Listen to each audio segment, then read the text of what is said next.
धान कटेगा तो गेहूं में बनेगा, गेहूं कटेगा तो धान में बनेगा। रास्ते से जो है कि अभी गुजरा ही हूँ, वैसे मैं कुछ लोग मिल गए, मैं इस गांव के लोगों से बात करूंगा कि कौन है यहाँ का जनप्रतिनिधि और कौन यहाँ का नेतृत्व करता है और कैसे जो है कि ये लोग इस रास्ते से आते जाते हैं, किस तरह की जिंदगी इनके सामने गुजर रही है। क्या नाम है राव चाची?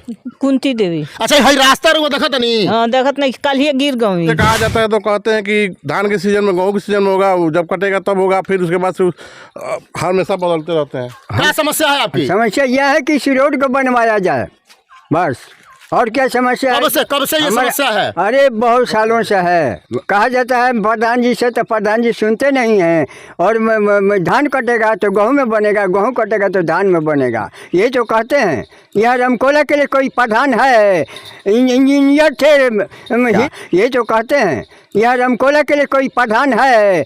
इंजीनियर थे हीरालाल जी, तो वो भी कुछ नहीं कर पाए रमकोला के लिए। तमकुही ब्लॉक में जो है कि बहुत ही चुनिंदा गांव है ये शिव सरिया। हाँ, उसके बावजूद भी यहाँ कार्य नहीं हो पाया, कोई काम नहीं होगा। तमकुही राज ब्लॉक के जो है कि सरिया बुजुर्ग ग्राम सभा है, और सरिया बुजुर्ग ग्राम सभा के ये जो है कि रमकोला टोला है। और रमकोला टोला में हमको कुछ और भी मामला यहाँ सामने पता चला हमको कि लगभग यहाँ से आप देख सकते हैं, कैमरामैन चाहूंगा कि मैं यहाँ दिखाइए, यहाँ से इधर इंटरलॉकिंग हुआ है, और इंटरलॉकिंग के बाद मैं कैमरामैन चाहूंगा पीछे भी दिखाइए, वो कुछ महिलाएं वहां दिखाई दे रही हैं। उस महिलाओं के पास से और यहाँ तक का बीच का जो है कि खड़ंजे का ईंट भी गायब है। ये जो है कि यहाँ लोग आरोप लगा रहे हैं कि लगभग 4-5 खाड़ के लेके चला गया। यही ना मामला है? हाँ, यही मामला है। यहाँ से कम से कम ये 10। अच्छा, ईंटा, इसमें का ईंटा कहाँ गायब हो गया? अब ये जो बिछवाया था, जिसके काम था, वो लेकर गायब कर दिया। कितना टाली ईंटा लगभग यहाँ से गया? 4-5 टाली होगा। 4-5 टाली। अच्छा, और बता रहे थे लोग कि ये रोड जो है कि 10 कड़ी का है, लेकिन सामने 10 कड़ी का नजर नहीं है। ये 10 कड़ी का रास्ता था, इसमें मौका पे 4 कड़ी का भी रास्ता नहीं है। ये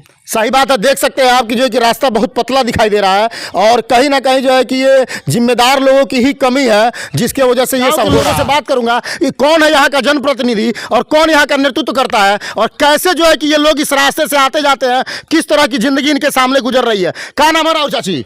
कुंती देवी। अच्छा, हई रास्ता रो देखत नहीं? हाँ देखत नहीं, कल ही गिर गई। हाँ। अच्छा, क्या मामला है ये जो है कि अभी तक ये रास्ता बन नहीं पाया? रास्ता बहुत नरक हो गया है, आने जाने में हिम्मत नहीं कर रहा है किसी को। अच्छा, गांव के आने जाने के लिए कोई दूसरा भी रास्ता है क्या? दूसरा है, लेकिन बहुत घुरिया के आना पड़ता है। अच्छा, मुख्य रास्ता यही है? मुख्य रास्ता यही है। मुख्य रास्ता ये है, उसके बावजूद भी ये हाल है। जी जी। कौन है यहाँ जनप्रतिनिधि? मनान भाई हैं। अब्दुल मनान जी हैं? जी जी। अच्छा, वही यहाँ के प्रधान हैं? जी। तो उनसे कभी आप लोगों ने शिकायत किया? अरे कहा गया है तो बोल रहे हैं कि रोड को नपवाया जाएगा, उसके बाद से बनेगा। तो अभी तक ना पैमाइश नहीं हुआ है? नहीं, अभी तक नहीं कराया है। अभी आप इस रास्ते से आ रहे थे और मैं देखा कि कई जगह आप गिरते गिरते बच गए हैं। चूंकि मैं भी इस रास्ते से आ रहा था तो मुझे लगा कि इस रास्ते को लेकर मैं 4-5 बार IGRS किया हूँ। अच्छा। मुख्यमंत्री पोर्टल पर इसको कम से कम 20 बार डाला हूँ। अच्छा। DM, CDO और BDO तीनों लोगों से मिला हूँ, लेकिन फिर भी इस रास्ते का जो है कहीं से कोई सुधार नहीं हुआ। अच्छा। बार बार मेरे द्वारा प्रार्थना पत्र, स्टिकित प्रार्थना पत्र, मौखिक प्रार्थना पत्र और लिखित प्रार्थना पत्र दिया जा रहा है, लेकिन रास्ते का कोई सुधार नहीं हुआ। ग्राम प्रधान से बार बार कहने के बाद भी वो जो समय टालते जा रहे हैं। कम से कम 20 साल से ये रास्ता जो है ऐसे बना हुआ है। इस रास्ते को लेकर ये जनता यहाँ राशन उठाने आती है और बार बार गिरती है, हाथ पैर टूटता है। आज ही संजोग से हम लोग गिर गए होते, अगर मैंने बच के नहीं आया तो इस रास्ते के लिए उच्चाधिकारी भी और लेखपाल भी इसके जिम्मेदार हैं। लेखपाल बार बार कहने के बाद नापी करने नहीं आता है।